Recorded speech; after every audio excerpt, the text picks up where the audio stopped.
Hello বন্ধুরা, welcome to my blog and Chhath পূজার হার্দিক শুভেচ্ছা ও ভালোবাসা সবাইকে। সবাই খুব খুব খুব আনন্দ করুন, ফুর্তি করুন, খুশি করে ঠেকুয়া বানান। সবার বাড়িতে আজকে ঠেকুয়া হবে ছট পূজায়, সবাই খাবেন। আর আমার মাও ছট পূজার কাজ পড়ে গেছে, যার জন্য বাড়িতে নেই। তার আগে মনটা খারাপ হয়ে গেলে ঠেকুয়া বানাতে পারিনি। ছট পূজার পর ঠেকুয়া বানিয়ে আপনাদেরকে দেখাবো। বাড়িতে আজকে নেই, তো যার জন্য আমি ভাবছি আমাকে রান্নাটা করতে হবে। তো ভাবছি যে ট্যাংরা মাছ নিয়েছি, ট্যাংরা মাছটা আজকে আমি বানাবো বেগুন দিয়ে। তো সেটা আপনাদেরকে দেখাবো, দেখতে থাকুন। ট্যাংরা মাছটা আমি আজকে বেগুন আর আলু দিয়ে করব, যার জন্য আমি এখানে নিয়ে সব কিছু রেডি করে নিয়েছি। কী কী নিয়েছি আপনাদেরকে দেখিয়ে দিচ্ছি।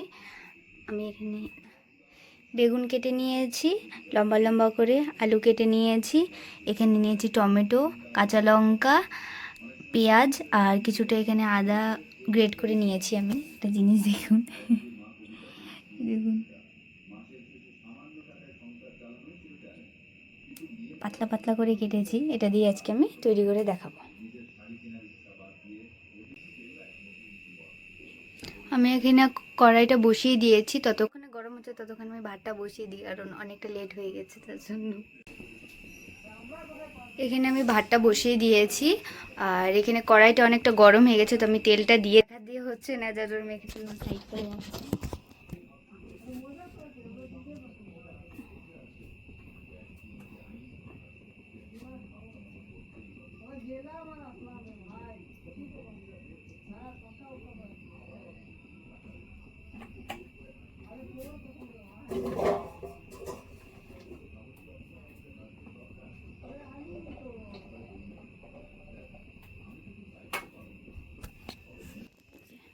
আমি এখানে তেল দিয়ে দিয়েছি, এবারে গরম হলে আমি আলুগুলো আগে ভেজে নেব। আলুগুলো আমি ভেজে নেব।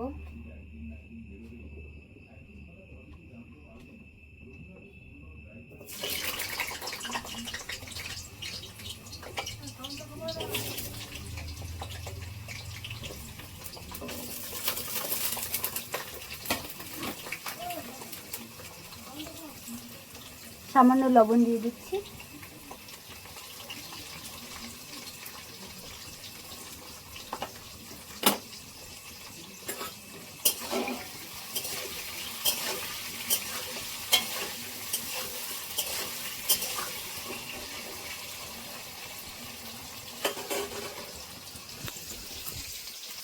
হালকা করে এটা ভেজে নেব, আগে ভেজে নিচ্ছি হালকা করে।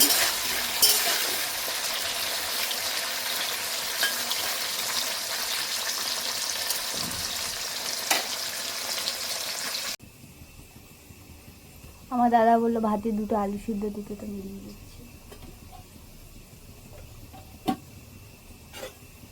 ভেজে নিচ্ছি।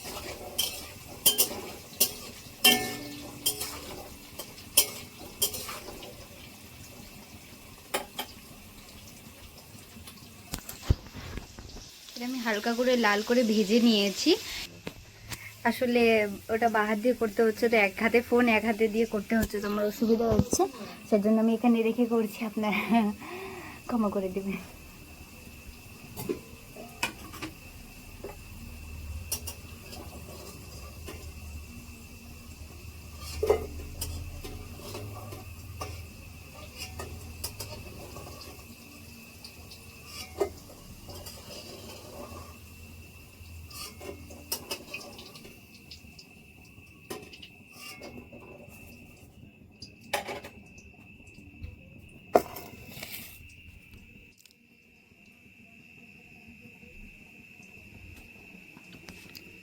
যে এতটা তেল আছে, এটার মধ্যে আমি এখন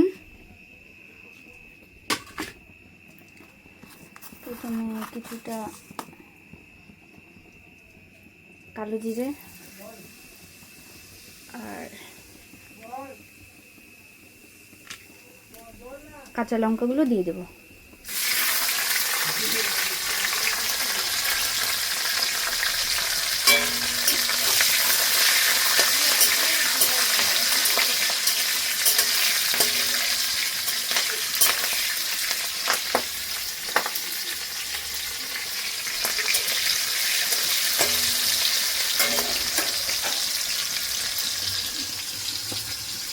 টমেটো,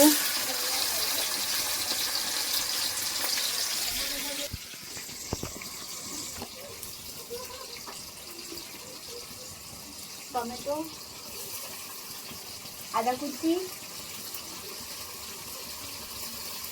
পেঁয়াজ কেটে রেখেছিলাম সেটাও দিই।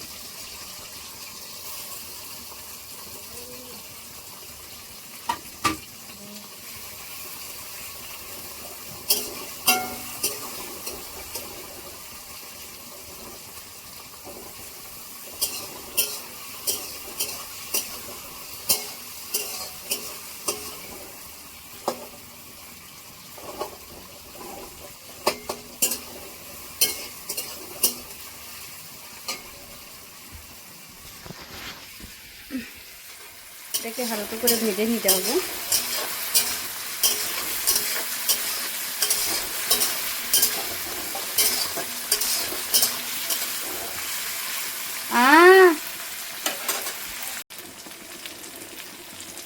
এটা হালকা করে ভেজে নিয়েছি।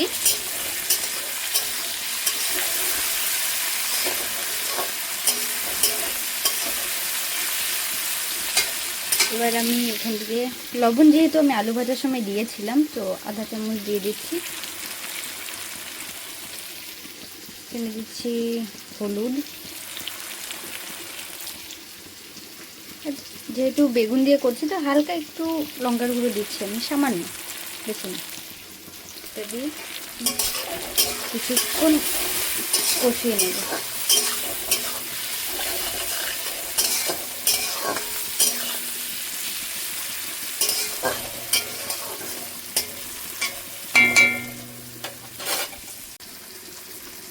মশলাগুলো দিয়ে আমি কষে নিয়েছি, এবার আমি বেগুনগুলো দিয়ে দেব। বেগুনটা আলাদা করে আপনাদেরকে ভাজতে হবে না, কারণ যতক্ষণ ফুটবে অনেকক্ষণ ফুটাতে হবে, তো তখনই অনেকটা আগে যদি আপনারা ভেজে রাখেন তো ওটা গলে যাবে।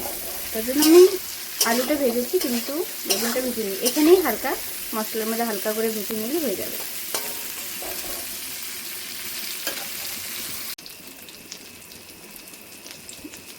মশলাটা আমি কষিয়ে নিয়েছি বেগুন দিয়ে, দেখুন তেল ছাড়িয়ে গেছে। এবার আমি আলুগুলো দিয়ে দেবো।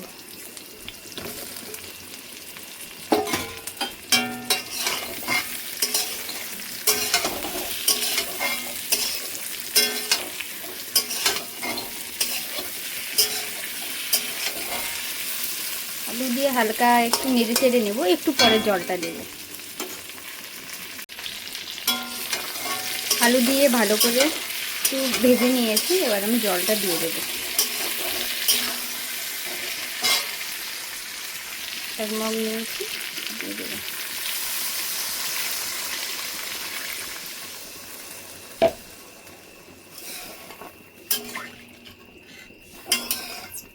জল দিয়ে তারপর যখন জলটা ফুটে যাবে তখন মাঝারি আছে ফোটাতে থাকবে।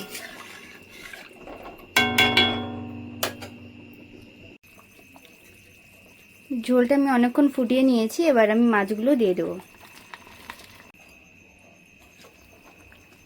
মাছগুলো দিয়ে নিয়েছি, এটাকে একটু নেড়ে ছেড়ে ফুটতে দেব।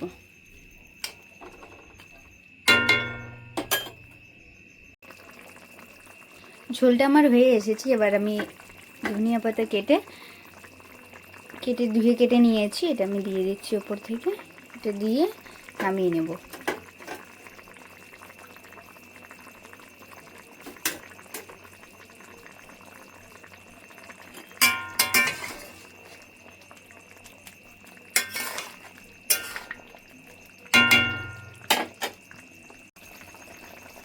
ঝোলটা আমার হয়ে গেছে, আমি এবার এটাকে নামিয়ে নেব।